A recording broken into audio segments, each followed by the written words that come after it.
زمونږ د دې زمانې یو غټ محدث دی شیخ الحدیث حضرت مولانا ادریس صاحب حفظه الله. هغې په دې مخکې جمعه کې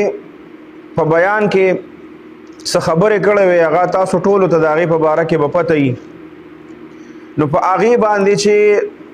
د خلکو خپل تربیت خولی دی، پښتنو څومره د علما هغه نفرت یې ظاهر کړی دی په زړه کې، نو مونږ به څه یو او مونږ به څه د شیخ صاحب دفاع وکړو. مونږ د داسې خلکو په مقابله کې که ته خبرې اوم کې، نو چې کم محبت ساتي هغه سه محبت ساتي، او چې کم نفرت ساتي نو د هغې په زړونو باندې الله مهر لګولي، هغه زمونږ په خبرو باندې بیا کم از کم نه ټیک کېږي. او شیخ صاحب حفظه الله چې کله د 2024 الیکشن وشو، نو غالبا په 8 فروری باندې د پاکستان کې الیکشن وشو، او د 8 فروری نه بعد څومره علماء کرام چې په هغه الیکشن کې دا ناکامه شو، نو تقریبا زمونږ واپسې متصل بیا زمونږ ختم بخاري و. هغه ختم بخاري چې حضرت مولانا محمد ادریس صاحب حفظه الله تشریف راوړو،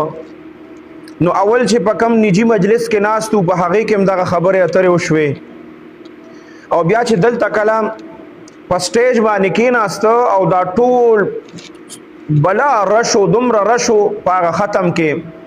چې د خلکو د ناستې ځای نه و، څوک ولاړو څوک بره و، دومره زیات رشو. او مخامخ به تاسو ته یاد یو غټ سټیج جوړ شوی، هغه ټول سټیج چې کوم سټیج هغې باندې علماء کرام ناستو، د علماء کرامو نه ډکو. او شیخ صاحب چې کوم دی نو باقاعده دا وفرمایل، چونکې د هغې د بعض علماو دا دغه شروع کړی یو ټرینډ یې چلو چې یاره دا خلک په مونږ باندې د اوټ اعتماد نه کوي، په دې باندې زمونږ باندې د دې اعتماد نشته، نو دی بیا په مونږ باندې د مونځ اعتماد ولې کوي، د غم را باندې ولې کوي، د خادی را باندې ولې کوي، د نور هر څه اعتماد را باندې ولې کوي. نو مونږ له پکار دي علماء کرامو لا چې بیا په دغه څیزونو کې هم دې ته معذرت وکړو چې د دې مونږ مشران نه یو خو وخت په دغه ځای کې، نو خو په مونږ باندې دا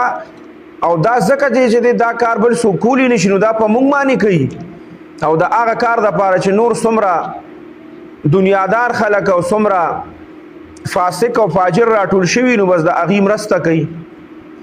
نو شیخ صاحب ته دا خبره رسېدلې وه، نو شیخ صاحب دلته داسې په جړا شو، هغه کلیپ به اوس هم موجود وي، او په ډرک ډرک یې وجړل او سم ډېرې وجړل، او علماء کرامو ته باقاعده متوجه شو او ورته وفرمایه چې علماء کرامو دا خلک دا څومره مجمع چې ناسته ده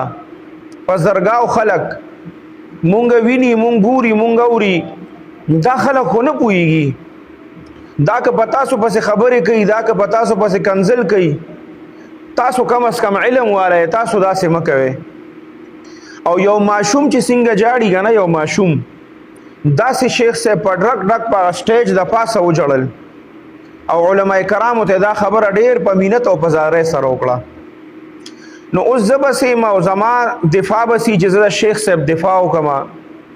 او شیخ صاحب له الله داسې زړه ورکړی چې په زمونږ یو 18 کاله مخکې د مدرسې چوټیانې وې، نو د مردان علماء کرام څومره جید علماء کرام دي، هغې کې شیخ الحدیث حضرت مولانا سجاد الحجابي صاحب او مولانا امان شاه حقانی صاحب او څومره علماء کرام جید دا ټول دلته کې دعوت مونږ ورکړو، چونکې شیخ صاحب تشریف راوړو ماښام ماسخوتن ټایم و. نو په هغه نجي مجلس کې چې دی نو شیخ صاحب ډېرې قیمتي خبرې وکړې، او څومره علماء کرام جید چې هغه ټایم سره و هغې ټولو ته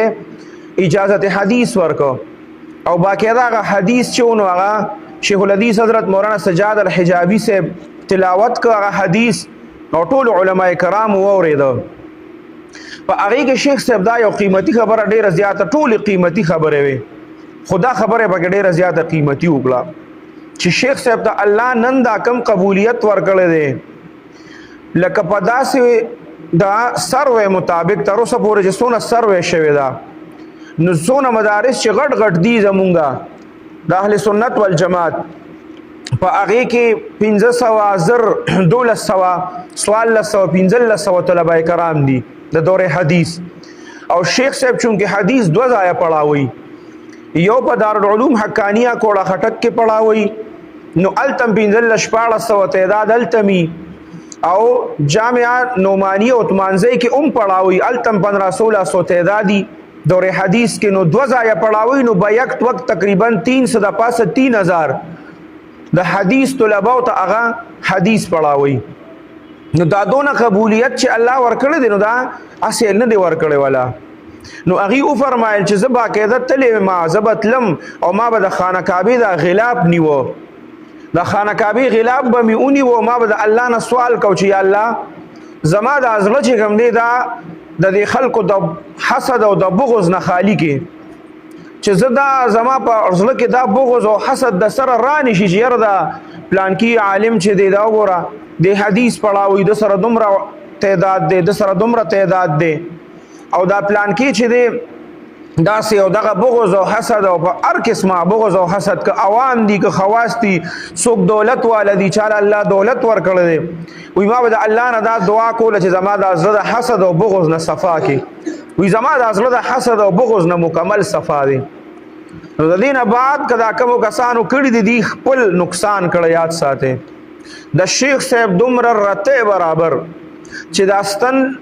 په سمندر کې ډوبه کې او هغه پسې دومره اوبرو خيږي کنه د هغه برابر هم د شیخ صاحب په شخصیت باندې اثر نه دی پریوته او نه به پریوځي او نه د هغه په عزت کې به ان شاء الله فرق راشي خودي ځان خراب کو د داسې خلکو کم اخیری انجام چی او خاتمه غړي رضیات غلط او خراب اخیری